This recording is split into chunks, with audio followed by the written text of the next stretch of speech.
A European court has determined that a Muslim's right not to be offended takes priority over the majority's right to free speech. That's not an interpretation. They said that out loud. Here's the case. An Austrian woman was convicted of, quote, disparaging religion. She was fined more than $500. Her crime was suggesting that Muhammad's marriage to a 6-year-old constituted a form of pedophilia. She claimed her comments were protected by the freedom of speech because she is a European, and traditionally they would have been, but things have changed now. The European Court of Human Rights disagrees with her. They affirmed her conviction. They said that they needed to balance her, quote, right to freedom of expression with the right of others to have their religious feelings protected. Brendan O'Neill is editor of Spiked Online and a columnist for Reason Magazine, and he joins us tonight. Brendan, thanks for coming on. Just as a factual matter, did I misstate any of that? I mean, are those the facts of the case? Those are the facts of the case. It's pretty shocking. In 2009, this woman, whose name is not being given out in public, she gave a seminar in Austria in which she said that Muhammad behaved like a paedophile, and she was charged with inciting religious hatred. And she appealed to the European Court of Human Rights, believing that a Court of Human Rights might actually defend her rights. But the European Court of Human Rights has decreed that the court was right to punish her for making these comments.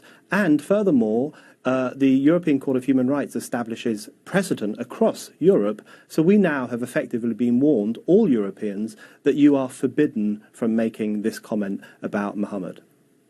So in other words, a standard that has long prevailed in the Islamic world, which is that you can be punished for criticizing Muhammad, is now the law in Europe.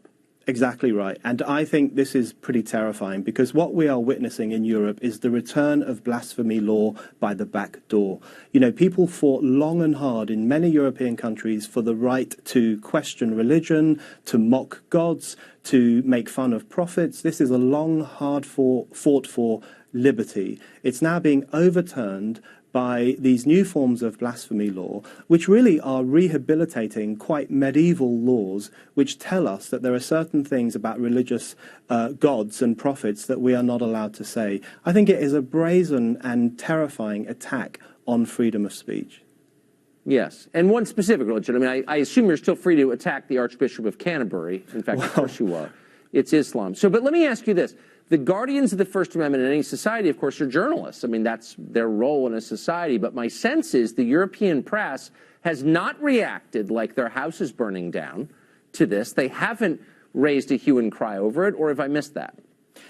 They haven't, not yet. I'm optimistic that something might happen because this is a pretty extreme case. But the problem we face in Europe, of course, is that Islam is offered the kind of protections that no other religion enjoys. We have the term Islamophobia, which is used against anyone who simply raises criticisms of the Quran or the hijab or any other aspect of Islamic practices or Islamic behavior. There's a real culture of conformism and censorship around the issue of Islam in particular, which means that, unfortunately, many journalists probably will not take to task this court ruling in the way that they should. I think what we have to recognize is that freedom of speech, by its very definition, includes the freedom to offend. And what the court has done it has said that people's religious feelings trump the freedom of speech. I think that's a really dangerous road to go down because nobody's feelings should trump the right of anyone else to say what they believe. Of course. But and this is a much longer conversation, which maybe you can come back and we can have, but it's not simply a failure to defend speech, it's also kind of continent-wide self-hatred. Yes. What people are saying is the culture, our culture, should bow down before another culture, minority culture from another part of the world. I mean, a healthy society would not take this position, right? A society that hates itself would. That's absolutely right. I think what we are doing is we are demolishing one of the key principles of modern Europe. In the wake of the Enlightenment and the Renaissance, Europe propelled itself forward and started to believe in freedom and choice and the right to express yourself. We are now backtracking on those great historic gains, and we are allowing a new form of censorship to come through.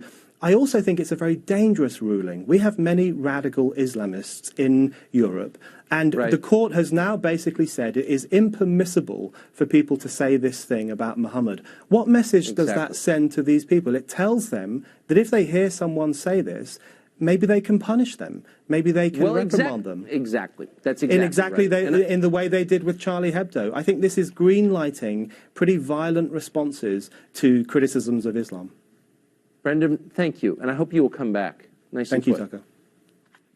NBC News and Time Magazine, both in effect did PR for a creepy porn lawyer. They hid facts about him the public had a right to know. Why did they do that? We'll explain it to you next.